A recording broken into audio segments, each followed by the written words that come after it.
ꯑꯐꯕꯗ ꯐꯠꯇꯕꯗ ꯃꯈꯜ ꯀꯌꯥꯒꯤ ꯁꯛꯂꯣꯟ ꯂꯧꯕ ꯍꯩꯕ ꯁꯟꯖꯨꯅꯤ꯫ ꯑꯍꯦꯟꯕꯅ ꯁꯦꯂꯦꯅꯥꯗ ꯈꯨꯠ ꯊꯥꯕꯁꯤ ꯍꯟꯗꯛꯀꯤꯁꯤꯅ ꯑꯍꯥꯟꯕꯅꯤ꯫ ꯃꯃꯥꯡꯗ ꯐꯅ ꯁꯥꯎꯔꯁꯨ ꯆꯩ ꯉꯥꯡꯗꯨꯅ ꯇꯣꯛꯈꯤꯕ ꯉꯥꯛꯇꯅꯤ꯫ ꯃꯅꯨꯡꯗ ꯏꯟꯁꯤꯟꯕ ꯌꯥꯎꯗꯅꯗꯤ ꯑꯍꯦꯟꯕꯅ ꯍꯦꯛꯇ ꯁꯦꯂꯦꯅꯥꯕꯨ ꯐꯨꯒꯗꯕ ꯅꯠꯇꯦ꯫ ꯍꯦꯅꯔꯤꯗꯤ ꯍꯥꯟꯅꯁꯨ ꯈꯪꯈ꯭ꯔꯕꯅꯤ ꯑꯍꯦꯟꯕꯕꯨ ꯈꯨꯠꯂꯥꯏ ꯑꯣꯏꯅ ꯁꯤꯖꯤꯟꯅꯔꯤꯕ ꯃꯤꯁꯛ ꯑꯗꯨꯁꯨ ꯍꯦꯅꯔꯤꯅ ꯆꯤꯡꯅꯗꯨꯅ ꯂꯩꯔꯝꯕꯒ ꯑꯍꯦꯟꯕꯒꯤ ꯋꯥꯔꯤꯗꯨꯒ ꯆꯤꯡꯅꯗꯨꯅ ꯂꯩꯔꯝꯕ ꯍꯦꯅꯔꯤꯒꯤ ꯋꯥꯈꯜ ꯍꯦꯟꯅ ꯃꯌꯦꯛ ꯁꯦꯡꯂꯦ꯫ ꯊꯧꯗꯣꯛ ꯑꯁꯤ ꯁꯟꯖꯨꯒꯤ ꯈꯨꯖꯤꯜ ꯊꯧꯔꯥꯡꯅꯤ ꯍꯥꯏꯕ ꯃꯌꯦꯛ ꯁꯦꯡꯂꯕꯗ ꯍꯦꯅꯔꯤꯗꯤ ꯁꯥꯎꯔꯝꯕꯗꯒꯤ ꯅꯣꯛꯅꯤꯡꯕ ꯑꯣꯏꯅ ꯐꯥꯎꯔꯛꯂꯦ꯫ ꯑꯍꯦꯟꯕꯒꯤ ꯋꯥꯈꯜꯕꯨꯅꯤ ꯃꯥꯅ ꯅꯣꯛꯅꯤꯡꯂꯤꯕꯁꯤ꯫ ꯈꯨꯗꯛꯇꯨꯗ ꯑꯍꯦꯟꯕꯒꯤ ꯀꯣꯛꯇꯨ ꯍꯥꯡꯗꯨꯅ ꯃꯥꯒꯤ ꯕ꯭ꯔꯦꯟꯗꯨ ꯌꯦꯡꯅꯤꯡꯕꯁꯨ ꯐꯥꯎꯔꯛꯏ꯫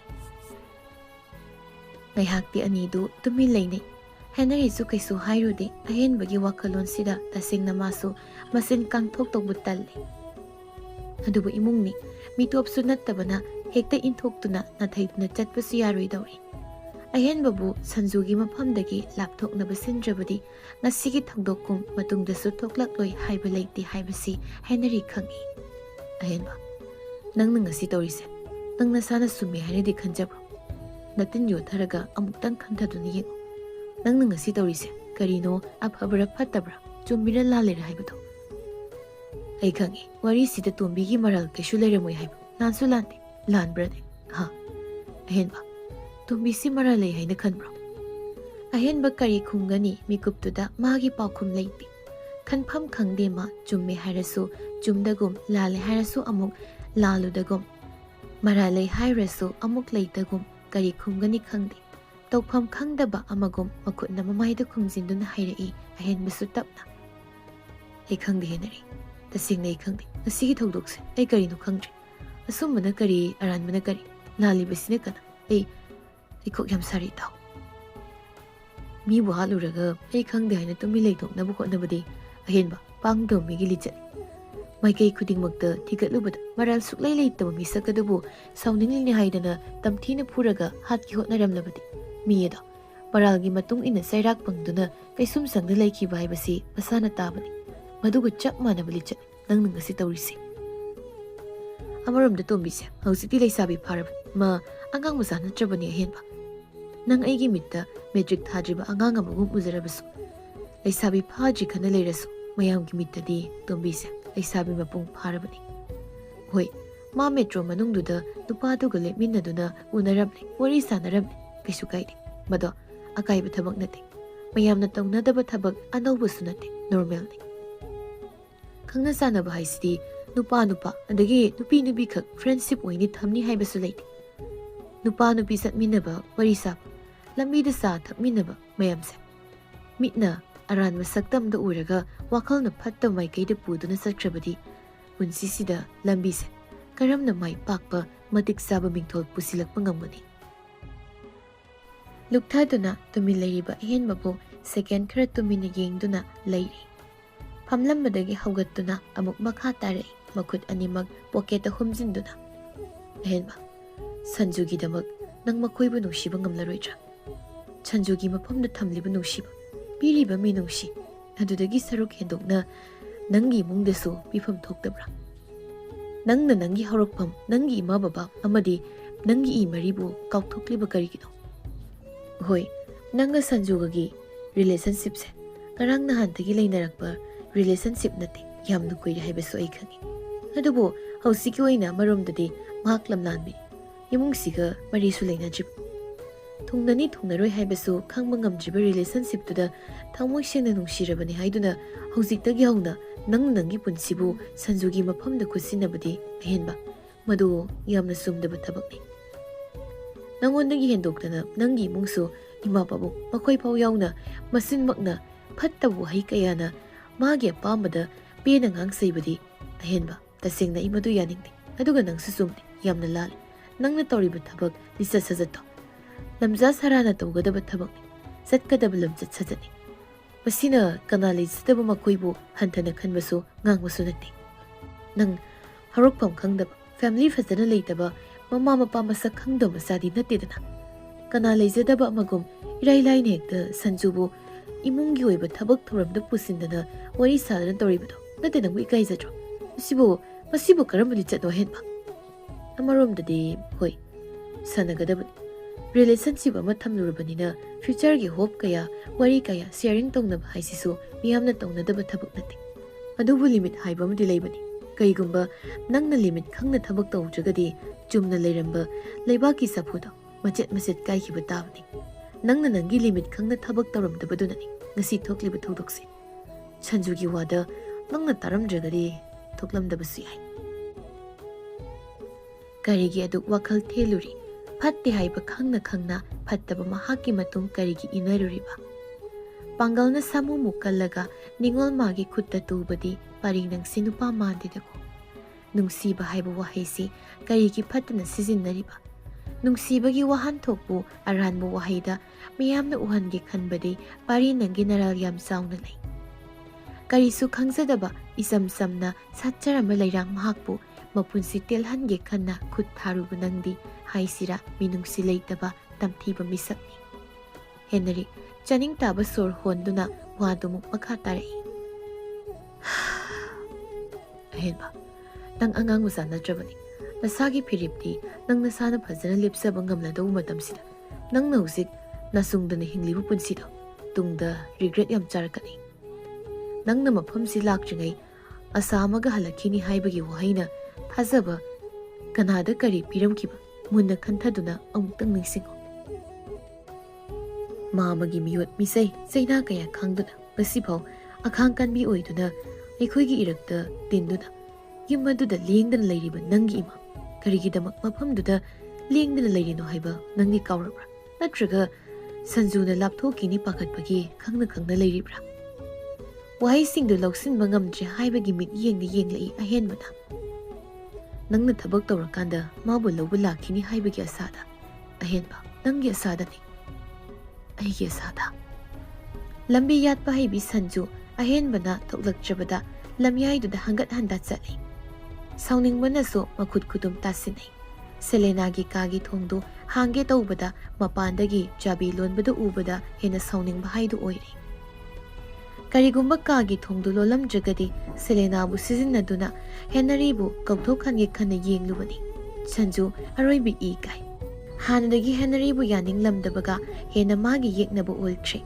ꯂꯦꯝꯅ ꯊꯥꯔꯣꯏ ꯍꯥꯏꯕꯒꯤ ꯋꯥꯈꯜꯁꯤ ꯈꯟꯗꯨꯅ ꯂꯩꯔꯦ ꯑꯉꯥꯎꯕ ꯃꯤꯒ ꯃꯥꯟꯅꯕ ꯃꯁꯥꯒꯤꯗ ꯈꯟꯕ ꯃꯤꯁꯛꯇꯨꯗꯤ ꯐꯅ ꯂꯥꯏꯔꯤꯛ ꯍꯩꯔꯁꯨ ꯂꯥꯏꯁꯨ ꯈꯪꯗꯕꯒ ꯆꯞ ꯃꯥꯟꯅꯩ ꯃꯥꯁꯨ ꯑꯉꯥꯎꯕꯅꯤ ꯍꯥꯏꯕꯗꯨꯃꯛꯅꯤ ꯁꯟꯖꯨꯒꯤ ꯋꯥꯈꯜꯂꯣꯟ ꯃꯁꯥꯒꯤꯗ ꯈꯟꯕꯒꯤ ꯑꯐ ꯐꯠꯇ ꯀꯔꯤꯅꯣ ꯍꯥꯏꯕ ꯈꯟꯈꯤꯗ꯭ꯔꯕ ꯁꯟꯖꯨꯅꯤ ꯑꯍꯦꯟꯕ ꯅꯪꯁꯨ ꯈꯟꯗꯨꯅ ꯌꯦꯡꯉꯨꯅꯦ ꯉꯁꯤ ꯅꯪ ꯑꯩꯅ ꯇꯥꯏꯕꯪꯁꯤꯗ ꯇꯤꯟꯕ ꯉꯝꯂꯤꯕ ꯑꯩꯈꯣꯏꯅ ꯇꯧꯅꯤꯡꯕꯗ ꯇꯧꯕ ꯇꯝꯅꯤꯡꯕ ꯀꯌꯥ ꯑꯃꯁꯨ ꯑꯦꯟꯖꯣꯏ ꯇꯧꯕ ꯐꯪꯂꯤꯕꯁꯦ ꯀꯅꯥꯅ ꯄꯨꯝꯅꯃꯛꯁꯤ ꯀꯅꯥꯅ ꯐꯪꯍꯟꯕꯅꯣ ꯏꯃꯥ ꯕꯕꯥꯅ ꯅꯠꯇꯕ꯭ꯔꯅꯦ ꯃꯈꯣꯏꯅ ꯑꯩꯈꯣꯏꯕꯨ ꯄꯣꯛꯄꯤꯔꯝꯗ꯭ꯔꯒꯕꯨ ꯅꯪ ꯑꯩꯅ ꯉꯁꯤ ꯑꯁꯨꯝꯅ ꯅꯨꯡꯉꯥꯏꯅ ꯍꯤꯡꯗꯨꯅ ꯂꯩꯔꯝꯈꯤꯗ꯭ꯔꯣ ꯌꯦꯡꯉꯣ ꯋꯥꯔꯤꯗꯕꯨ ꯍꯥꯏꯗ꯭ꯔꯁꯨ ꯅꯨꯄꯤ ꯑꯃꯅ ꯃꯥꯒꯤ ꯄꯤꯕꯨꯛꯅꯨꯡꯗꯒꯤ ꯑꯉꯥꯡ ꯅꯥꯎꯄꯨꯈ꯭ꯔꯕ ꯅꯨꯃꯤꯠ ꯑꯗꯨꯗꯒꯤ ꯍꯧꯅ ꯑꯋꯥꯕ ꯀꯌꯥ ꯃꯥꯌꯣꯛꯅꯔꯁꯨ ꯑꯁꯥ ꯑꯃꯗ ꯆꯦꯛꯁꯤꯟꯅ ꯊꯥꯕꯨꯝ ꯇꯔꯥ ꯅꯥꯎꯀꯣꯟꯗꯨꯅ ꯉꯁꯤꯗꯤ ꯇꯥꯏꯕꯪꯁꯤꯗ ꯈꯣꯡꯗꯥꯍꯟꯕꯤꯔꯦ ꯃꯗꯨꯒꯤ ꯃꯇꯨꯡ ꯄꯤꯛꯂꯤꯕ ꯃꯆꯥ ꯑꯗꯨꯕꯨ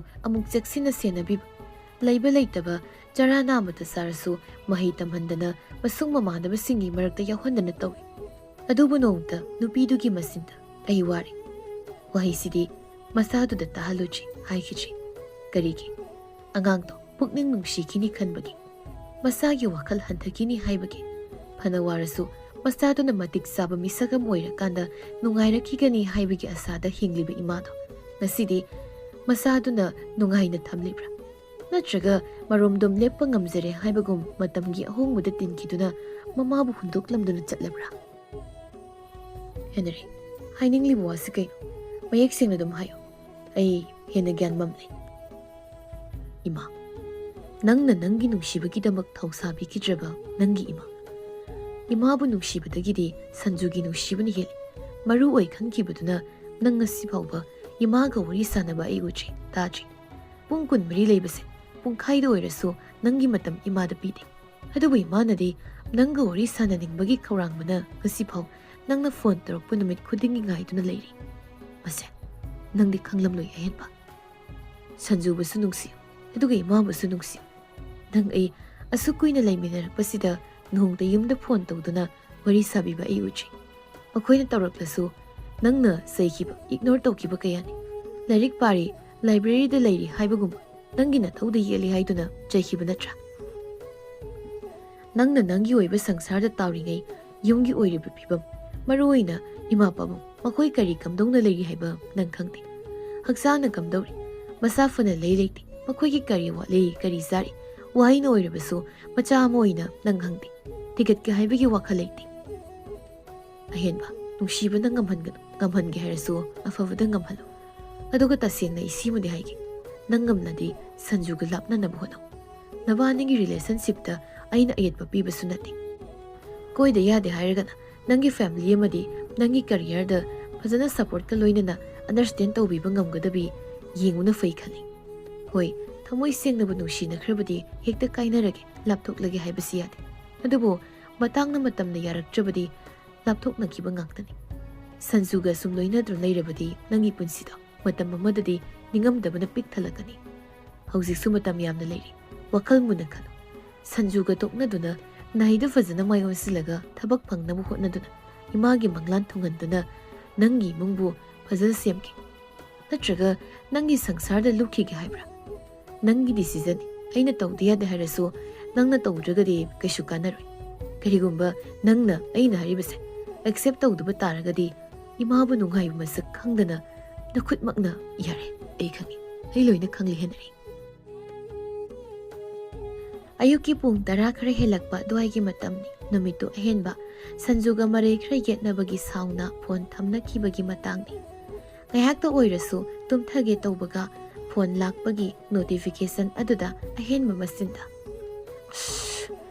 haini isau tawi screen duda yenglubada call du yumgini paikhattabi kaktali hanjinna amukasu tawrakpaduda paikhattuna ngangi library da leiri kaino amuk tawda pairaktre khanglabadi tawrakanu yatro phagiro aina sida leiri siba larik pari na egisi kari haido bung lege kaino hairo sasat hairo matam leiti ai bunga imane nasida pawam ta senbiu haigina tawrakpani ima soikre nang larik paramni haiba ima bhab oirudabana ne na thawdu yetkre pazaro ima thamlage haidu wadu kaino hairo phone to kai tawraklaga amuk thamlage di kaino yarani da ima hairoiki kona na sena phone tawrakpado ina hairage numittuda ahenba magi asawbagi maramna lanjadaba mamabu maral piduna ngangkhriba singdu ningsinglubada hauzik nungairaktre ngayaki oiba magi asawbagi damak magi taina phamsi yumgi mida oibasi numituna ahoba natte haibasi kantharubada ahenba ningamdaba phaurakle mahakna khon kanna ngangbi kibada mamagi atapa khonjelna haikibu wahi amamamta oina ningsinglubada pirang sintharakanu yadi adubu mahagi adugumba matawdu Henry ki mangda utpa ngamte ahenba na tumina leibaduda Henry su yenglui makutna maida pulap paisinduna leirami sangsinduna wahaina hangluba tawde kaidawragi itaw haina phaw ahenbana mana uttanaba tawduna su matawdo ubada khangba ngami Henry sanjo kaino nangna toido ha nang misi phasana usichene ha khanabasi phasana haureni na khanghaudana larokpa akanba khunjelduna sanjo ikhangkhangna tungda yengthoklubada Henry ahenba leptuna leirambaduda lanjadabi saaduna nokfe tawre Henry prap sangsinduna khanghaude sanjugi maida khupakna thakiba he kaino mathong marom khangdana aingona khurika tharise aina kai lankre nangido aibu yeningdabagi tawgemna tawriningna na khut hange tawrakpa sanjugi makhut tap launa phai Henry sauna hairei thawraba mittuna khana sanjuda ye masai aina nangona kari hairamki kai hairamki ge mafam sida sangnaba tawgono hairamkiba natro sanjo nang nupi ni haibasi nasana khangzajira kaukthokira tawgyang tawriro usitabagi aina tawrise noibu usitabagi maroina nang khangnedana nangna kari oidana aina ki tawribano usite aina nang usite nang kaidoge haibano ha nang kaidoge haibano oi nufina khon kana wa ngangdana tawgono nangna topada ngamna satlabasu aingondadi yaroi Henry khodomi singduna amuk swaire aduga nang nupini lamchat saja semdokpa hobana nangi tunggi aphaboigani nangi adugu naram chatto aikhoi gi mungdadi chanaroi natrabadi nang Natrabadi kai. Is ay hat ki hairo. Nangido. Nangna hat ki phugi tawbada ay di nok laga leirani he. Sanjo, yarilo. Ay nang tinbiragi. Ahenba na hairakpani Sanju ahenbagi khuttu kanthattu na hairai. Kaino yaribo ha. Kaisu leitaw mi masasina namangmaktada aingonda kupangna thadana ngangli mayamse. Nang kemta haiba ngamdrisi kaigino. Ha. Kemta haiba ngamdrisi kaigino. Ay mi masani. Aina tamthiba mi mu olakjingaida nang mafamsidagi yam tuna satkibana phani.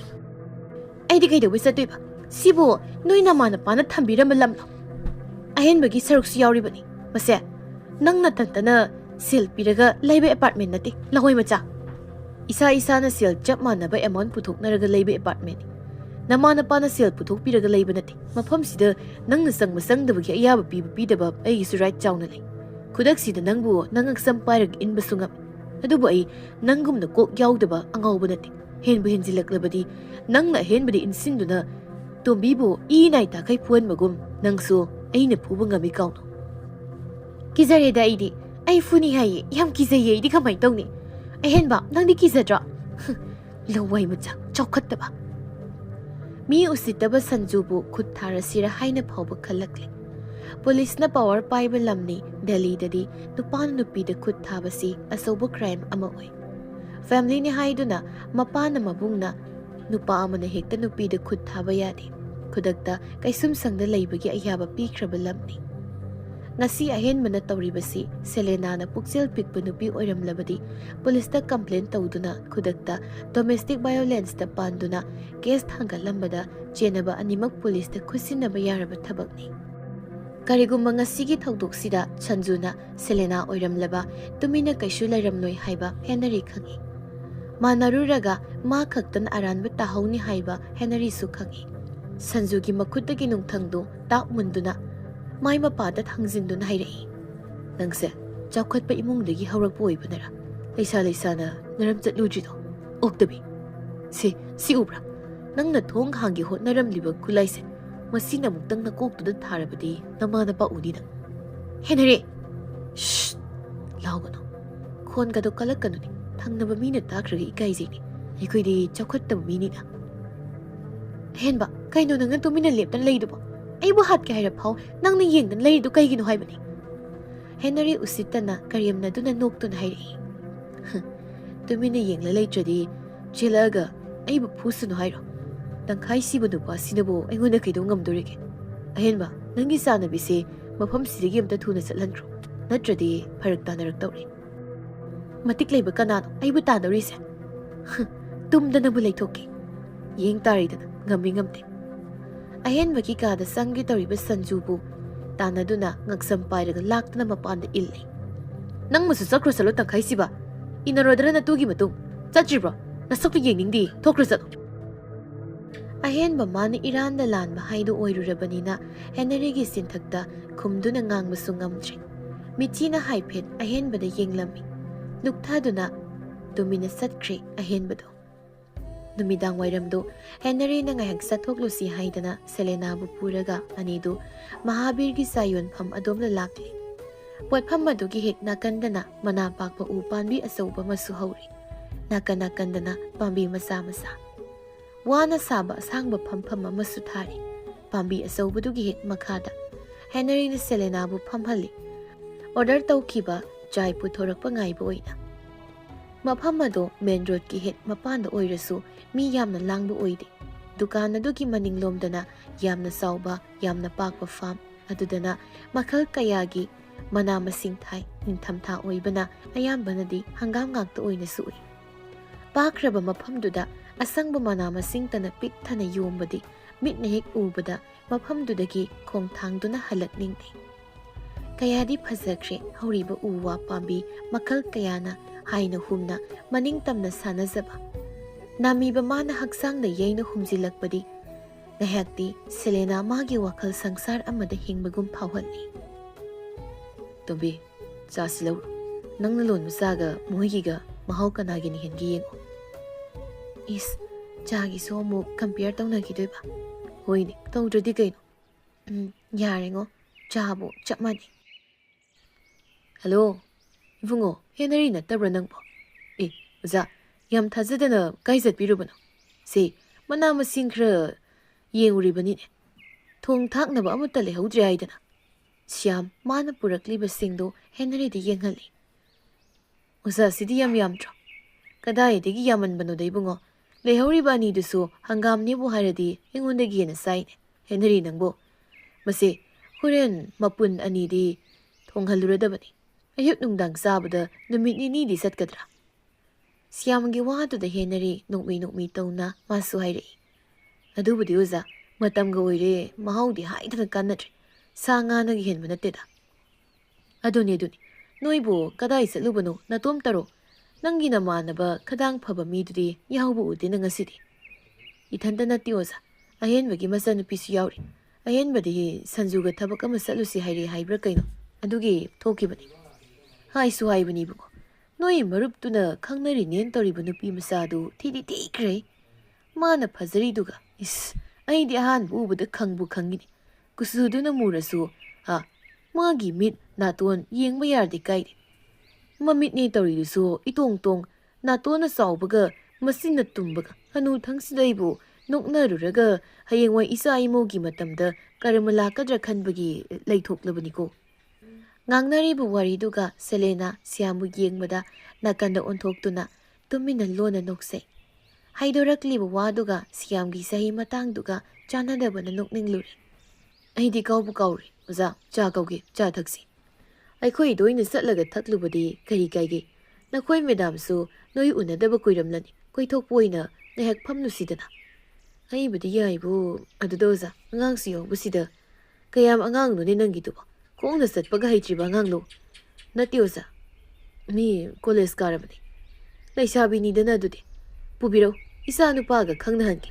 Nangi angang dubu kadaino. Aibu leibu udeda. Tombi, oza khoida ngaktang yorusiyabro. Yumduda nathana lehodui saru. Oida hen. Tapna khumlakpa khonjel duda yengi Siam Selenabu ubada wakhalda khali. Is phazaini sidi. Ibe manin sidagi sinabu henbra kainom tawrine. Masima saita thamjilhobana phagadreibu isa nupagi. Kaidorge uza. Noi ngairibani aigise. Ibe mana kari hairiba talle hairibro. Tandeuza. Jatsi wazana mang thangbiro. Lambi du da satna Siam taplapna wari sarai. Ibuko. Nangi nasanupi sibu sahi kayamuti suraklagi. Chap chabadi khangdioza. 20 natraga 21 sumaina oirambasu yai. Kaiginoza. Masak phazabasida hayeng ima oinaba isa nupagi hainaraga thamsirana khalibani. Ha, kamdogi yahadi kaina hairak toribro. Kanaba yabu wani oza. Ozan hairadabu karigi yaruidagi. Siam khoiki apartment su yaurakli. Dining room duda oina pusinduna thariba chair duda ahumdu ikoi-koina phamli. Mama, taribra nangbo. Kananom lai ne amta tholo laune. Tare kana lai haibano. Haima. Henry natra nangbo. Mane madam. Henry sangsinduna kaboklegi khongsoktuna kurami. Yare. Kuirida isadi ukidaba. Ahenbadi yaurakdena mana kanano nangi bemaro. Madam, ahenbagi masanupini. Masu sida college tawbani. Ramjas University da. Adudi aikoi bungo khoiga manari. Sa Thoibi, nangmo semester kaya tamlino. First semester ni mama. Aikoi bungo suni first sem ni. Henry University di mathan chatpro. Nahana khanglam labadi ibungo ga punna chalhalasu yabani. Ihe, mama, matam lairi kaidorage. Noigi saga do haung nong to lolo. Aduga nasanupa dusu kakthokpiro. Ibe maga sakhanghansi. Hoi, lolurage. Sa Thoibi phamlam khoko. Mama sa sembirake. Kuiroi ngaktang. Nupa ani dudi kuinaga unaruje. Ngasi pullabadudadi warigi wari ngaktang ngairi.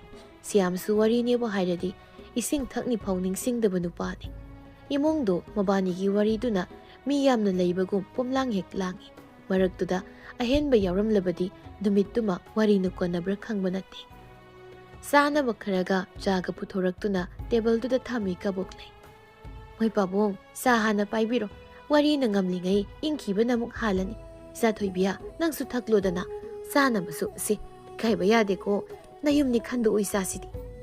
Ibungo dubu housipok tholakti ꯀꯥꯎꯗꯅ ꯑꯃꯨꯛ ꯍꯥꯏꯔꯝꯗ꯭ꯔꯕ꯭ꯔꯣ? ꯍꯥꯏꯗꯤ ꯍꯥꯏꯔꯝꯃꯕꯅꯤ, ꯃꯔꯥꯏ ꯊꯣꯛꯆꯔꯛꯆꯅꯤ꯫ ꯏꯃꯥ, ꯀꯩ ꯍꯥꯏꯒꯦ ꯍꯥꯏꯕꯅꯣ ꯑꯩ ꯀꯧꯕꯕꯣ? ꯈꯣꯟꯖꯦꯜꯗꯨ ꯍꯥꯟꯅ ꯇꯥꯈ꯭ꯔꯕ ꯈꯣꯟꯖꯦꯜ ꯃꯥꯜꯂꯤ ꯈꯟꯗꯨꯅ ꯑꯣꯟꯊꯣꯛꯇꯨꯅ ꯌꯦꯡꯂꯨꯕꯅꯤ ꯁꯦꯂꯦꯅ꯫ ꯁꯛꯇꯝ ꯑꯗꯨ ꯎꯕꯗ ꯇꯔꯪ ꯆꯠꯈ꯭ꯔꯦ꯫ ꯃꯥ ꯈꯛꯇꯔ ꯅꯨꯄꯥ ꯃꯥꯁꯨꯅꯤ꯫ ꯑꯅꯤꯃꯛ ꯂꯦꯞꯂꯤꯕ ꯂꯩꯅꯔꯤꯕ ꯐꯤꯕꯝ ꯑꯗꯨꯗꯒꯤ ꯃꯁꯤ ꯂꯦꯡꯅꯤ ꯀꯥꯎꯅꯈ꯭ꯔꯕ ꯃꯤꯠꯐꯝ ꯍꯣꯡꯗ ꯌꯦꯡꯅꯗꯨꯅ ꯂꯩꯕꯅꯤ꯫ ꯍꯣꯜꯂꯤꯕ ꯁꯣꯔꯁꯨ ꯃꯐꯝ ꯃꯔꯥꯡ ꯈꯪꯗꯅ ꯍꯣꯟꯕꯒꯨꯝ ꯃꯤꯍꯨꯜꯒꯤ ꯈꯣꯡꯖꯦꯜ ꯃꯥꯁꯨ ꯌꯥꯡꯅ ꯌꯥꯡꯅ ꯆꯣꯡꯂꯛꯏ꯫ ꯀꯝꯗꯧꯏ? ꯍꯦꯂꯣꯏ ꯑꯣꯛꯅꯔꯦꯗꯅ꯫ ꯑꯩꯕꯨ ꯚꯤꯗꯤꯑꯣ ꯂꯧꯍꯧꯕꯅ ꯐꯗꯣꯏꯖꯥꯠꯂꯥ?